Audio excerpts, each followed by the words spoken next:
Vamos a conversar con el abogado. Le gusta así que le diga abogado, usted profesor, usted muchas cosas, pero abogado como que es una condición que, ¿verdad? Primaria, que no se pierde, ¿verdad que no? Cristóbal Rodríguez, con él vamos a hablar muchos temas. De mi parte voy a hablar sobre la acción que hay en el Tribunal Superior Administrativo que busca declarar nula la resolución de salud pública sobre el uso obligatorio, la presentación obligatoria de la tarjeta de vacunación. Sí, te puedes quitar porque ya al que nos dio una parte y todos tenemos 2 y 3 dosis. Así que buenas tardes, Cristóbal. Buenas tardes, Susana, buenas tardes a todos en cabina y a la gente que escucha siempre la Z y este programa. Un placer estar aquí. ¿Cómo ves esa acción, Cristóbal? Primero, ¿qué interés pudieran acreditar los que están accionando contra el Ministerio de Salud Pública? A mí me parece interesante, en el mejor sentido de la palabra, que haya ciudadanos, organizaciones de la sociedad que siempre que consideren que las decisiones gubernamentales les afectan o afectan determinados intereses o determinados derechos, pues accionen ante la justicia. Creo que es un ejercicio sano de democracia, es un ejercicio sano de ciudadanía. Creo, dicho esto, que quienes están demandando la nulidad o la suspensión o la inaplicabilidad de la resolución, sin embargo, están equivocados. Están equivocados porque sus pretensiones, a mi juicio, no tienen amparo en derecho. Y dicho esto, hago un paréntesis para hacer una aclaración que me parece pertinente.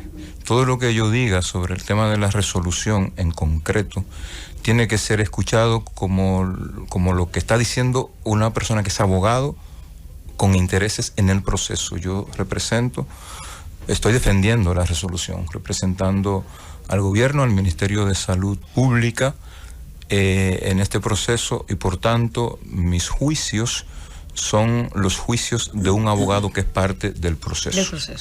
Eso tengo que decirlo. Entonces, continúo. ¿Por qué creo que no les asiste el derecho a quienes están impugnando la resolución?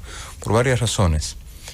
En primer lugar, porque parten de un error que es común a todos los accionantes. Parten del error de que los derechos fundamentales solo se pueden restringir durante la vigencia de un estado de excepción. Y eso es un error, lo voy a decir como es, un error de libro. Todos los días, todas las agencias gubernamentales, todas las instituciones con potestad reglamentaria, los tribunales de justicia, el Congreso de la República, están dictando normas cuyo objetivo es disciplinar la conducta de la gente en sociedad. Y disciplinar la conducta de la gente en sociedad supone restringir de alguna manera el ámbito de ejercicio de algún derecho. Por tanto, ese es el primer error. No se necesita un estado de emergencia para restringir derechos. Lo que no se puede hacer sin el estado de emergencia y lo que no se puede hacer sin ninguna de las modalidades de la excepcionalidad establecidas en la Constitución es suspender el ejercicio de ningún derecho. Pero resulta que la resolución no está suspendiendo el ejercicio de ningún derecho. Está estableciendo ámbitos de restricción para el ejercicio de algunos derechos. Y para eso la Constitución establece las previsiones respecto de cómo hacerlo. Cristóbal, quería interrumpirlo ahí antes de profundizar con los argumentos.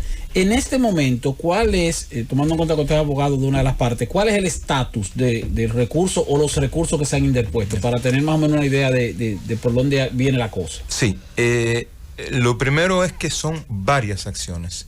La primera que se interpuso es un recurso contencioso administrativo aparejado de una solicitud de medida cautelar.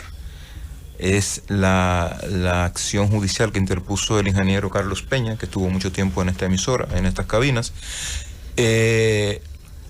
Y esa acción lo que persigue es el recurso contencioso, la nulidad de la resolución, la cautelar, que mientras se decide sobre el fondo se suspenda. La cautelar hoy, cuando termine el día de hoy, entra en estado de fallo. El tribunal el viernes de la pasada semana conoció los argumentos, digamos, para edificarse sobre el tema de la medida cautelar, otorgó un plazo al Ministerio de Salud Pública de un día, contado a partir de ayer lunes, para depositar un escrito ampliatorio de conclusiones. Concluido ese plazo que vence hoy, entonces la cautelar entra en estado de fallo. Aparte de la cautelar, se habían interpuesto 4 acciones de amparo. ¿Qué es estado de fallo? En estado de fallo es que ya lo que falta es la sentencia. Ya, okay. Ya el juez está preparado para dictar la sentencia. Okay. Eso entonces, es lo que... Continúe con la otra parte. Había, en ese momento, viernes, había 4 amparos, 4 acciones constitucionales de amparo contra la resolución, y las acciones de amparo lo que persiguen es la inaplicabilidad de una decisión o de una norma jurídica, en este caso, que los accionantes consideren que está restringiendo o violentando derechos. El viernes, en horas de la tarde, en horas tardías de la tarde, fueron notificadas 4 nuevas acciones de amparo. ¿Cómo? O sea, son 8 ahora. Y la audiencia, la primera audiencia para el conocimiento de esas 4 acciones está pautada para el día de mañana. Son en total, entonces, hasta este momento, 9 acciones. Tengo que decir, aunque se han individualizado, son acciones que en su mayoría tienen los mismos actores, los mismos impetrantes, tienen inclusive muchas de ellas el mismo texto, los mismos argumentos, literal, o sea, con comas y puntos. Vienen de la misma computadora. Entonces, pero son 9 acciones. Tú estás apoderado por el Ministerio de Salud Pública para defender, ¿verdad?, la obligatoriedad de presentar la tarjeta en los sitios públicos y privados. Sin embargo, el consultor jurídico del Poder Ejecutivo, Antoliano Peralta, expresó en un Twitter, dice que tal vez quienes argumentan contra la legalidad de la resolución que exige tarjeta de vacunación tengan razón. Quizás tengan razón, dice él. Y lo que esperamos, ellos, los tribunales decidirán, aspiro a que si resultan gananciosos lo que ha impuesto los recursos, para entonces el nivel de vacunación haya llegado a un nivel que disminuye el contagio. Es decir, él está contemplando la posibilidad de que los que han presentado esos recursos tengan razón ante la ley. ¿Qué opinión le merece esa consideración del consultor jurídico? La posibilidad de que un accionante tenga ganancia de causa en un tribunal a propósito de una acción que presente está siempre abierta. Es decir, al final, las partes en un proceso presentan hipótesis sobre los méritos de su caso, pero quien toma la decisión es el juez. Y en ese sentido, a mí me parecen técnicamente correctas las consideraciones del consultor jurídico de la presidencia. Creo, contrario a él, sin embargo, que no tienen razón. ¿Pero no traduce eso alguna duda con relación a la medida que se ha tomado? No lo sé. En el sentido de que no está seguro el gobierno de que sea legal la medida. No lo sé, desconozco las interioridades que motivaron su... Pero desde su cargo, ¿tú crees que siendo consultor jurídico y teniendo que chequear la legalidad de cualquier decisión, aunque no fue la presidencia que emanó, de donde emanó la resolución, debiese haber dado esa... Sí, opinión? Bueno, el hecho cierto es que la dio. Y el hecho cierto es que yo discrepo de su consideración respecto de que pueden tener razón. Creo que no tienen razón los accionantes. Y creo que no tienen razón porque creo que hay suficiente aval en el ordenamiento constitucional dominicano para sustentar jurídicamente la resolución. ¿Cuál ¿Cuál es la premisa de partida? No hay derechos absolutos. Ni la libertad de empresa, ni la libertad de tránsito, ni la libertad de reunión son derechos absolutos. La Constitución en su artículo 8 establece los 3 criterios fundamentales o los 3 bienes jurídicamente fundamentales que se erigen en las primeras barreras al ejercicio de cualquier derecho.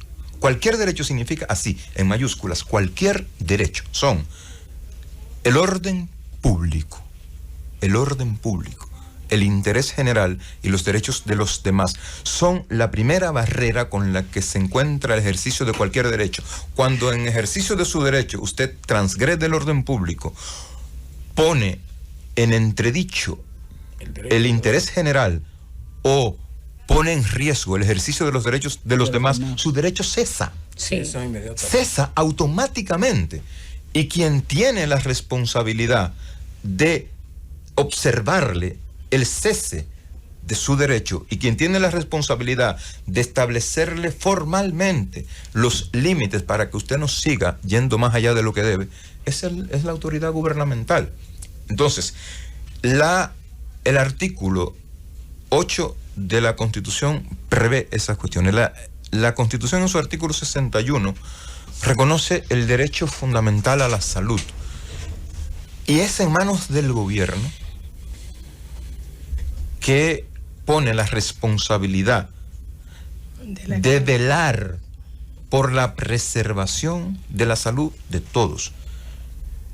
Y es al gobierno a quien le obliga la Constitución en su artículo 61 a llevar a cabo todas las acciones y tomar todas las previsiones necesarias, con esa palabra, necesarias. Es decir, todas las cuestiones sin las que no se puede bregar satisfactoriamente la cuestión de la salud colectiva para la preservación del sistema público nacional de salud. Precisamente hace unos minutitos he dejado que se desarrolle porque parte del argumento que han presentado ese grupo, ¿verdad? Que entiende que puede objetar esta resolución 0048 del Ministerio de Salud Pública es que no le pueden obligar a vacunarse. Sin embargo, nosotros no nos están obligando a vacunarnos.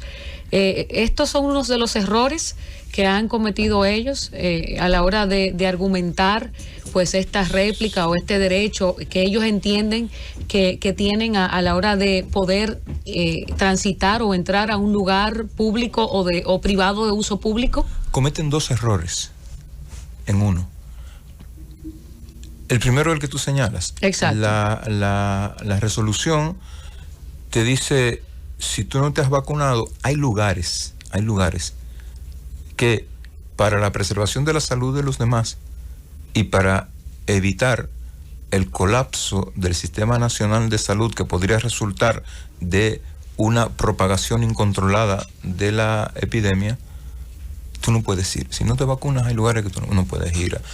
En mi universidad, la Universidad Iberoamericana, 3-4 semanas antes de que se tomaran las medidas, tomamos la decisión de que los estudiantes que no presenten su tarjeta de vacunación no pueden ir a la clase presencial. De tomar esas medidas. No pueden ir a la clase presencial. Punto.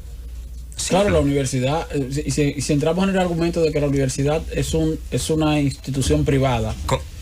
Con más razón. Sin embargo, instituciones públicas deberían, por ser, estoy siendo, una pregunta. Entonces, instituciones públicas del Estado que deben estar abiertas a todos los ciudadanos, entonces no pueden tal vez tener el derecho de impedir la entrada por una. Bueno, en Grecia y en Francia, solicitaron la obligatoriedad de la vacuna de los funcionarios y de los servidores públicos. La autoridad pública, como guardiana del Sistema Nacional de Salud, es decir, de garantizar la salud de todos, lo que pasa por evitar poner en riesgo el Sistema Nacional de Salud, que lo estaría si hay una propagación tiene la facultad para, en aras de evitar eso, establecer las restricciones, más que la universidad. Más que la universidad. Más que una institución privada, mejor. Totalmente. Para decirlo más. Totalmente. La universidad solo puede actuar en su ámbito. la autoridad gubernamental a nivel general. Entonces, esa es la primera razón por la que se equivocan, porque no se está obligando a vacunar.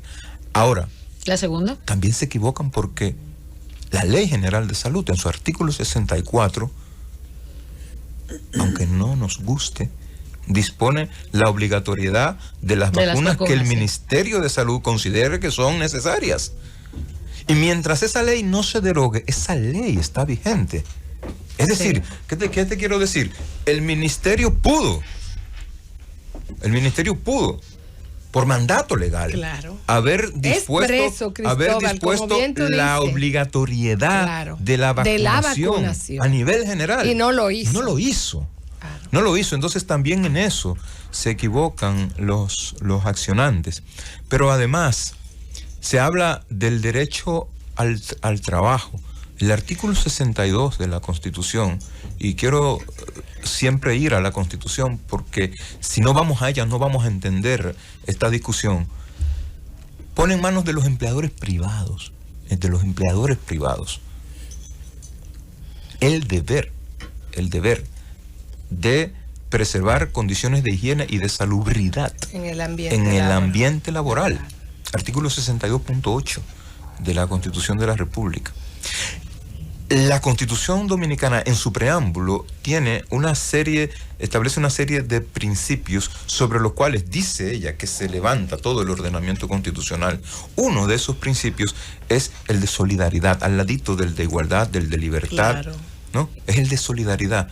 Y en desarrollo de esa idea, de ese principio fundamental de solidaridad, el numeral 10 del artículo 75, que establece los derechos de las personas, establece como una forma de ejercitar la solidaridad el deber de los ciudadanos de contribuir de buena fe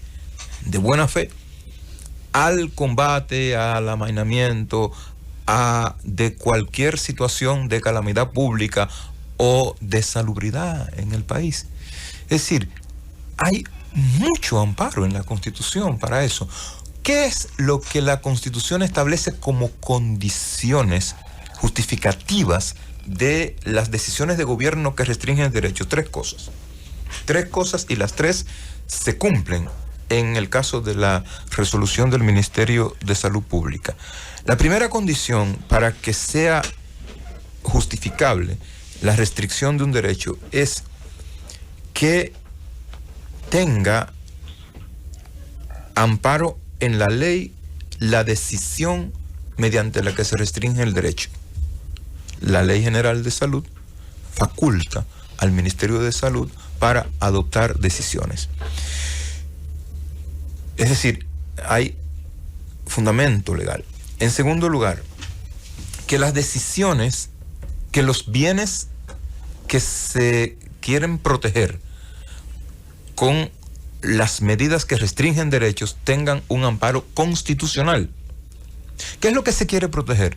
La salud como derecho fundamental y el sistema de salud como servicio, que de conformidad con el artículo 47 de la Constitución tiene que ser, entre otras cosas, permanente. No puede cesar el Estado y el Sistema Nacional de Salud en la oferta de los servicios a todos los niveles. Entonces, si la salud como servicio con protección constitucional y como derecho fundamental con protección constitucional es lo que se quiere proteger, la finalidad de la restricción tiene amparo constitucional. La segunda cuestión es que la medida restrictiva del derecho sea necesaria para la protección de los bienes que se quieren salvaguardar. No hay un solo organismo científico internacional que haya desentonado en torno al argumento de que la única forma de mantener a raya en este momento de evolución de la pandemia es con la vacunación. Con la vacunación. Entonces, es necesario el incentivo de la vacunación para preservar el sistema de salud. Sí, es necesario. Claro. Y la tercera cuestión es que, la cuarta, realmente, es que los límites que se establezcan a los derechos sean proporcionales Más en términos del daño que beneficioso. causan, Exacto. sean proporcionales en términos del daño que causan a el bienestar que genera su imposición. Exactamente. Entonces, entre fastidiar a un ciudadano porque no se le permite el acceso a un banco, o a 10.000 ciudadanos porque no se le permite el acceso a un banco, y evitar el colapso del sistema nacional de salud, hay proporción. Yo creo que no hay duda. Claro, en beneficio de la vacuna. Yo creo que no hay duda de la rescisión. de que el bienestar en la preservación del bien que se persigue es superior a el daño que se causa con la restricción. Entonces, ¿hay amparo en la Constitución? Sí, por eso reitero, yo creo que se equivocan quienes dicen que tienen derecho, Sí. o pudieran tener derecho, los accionantes en contra de la resolución.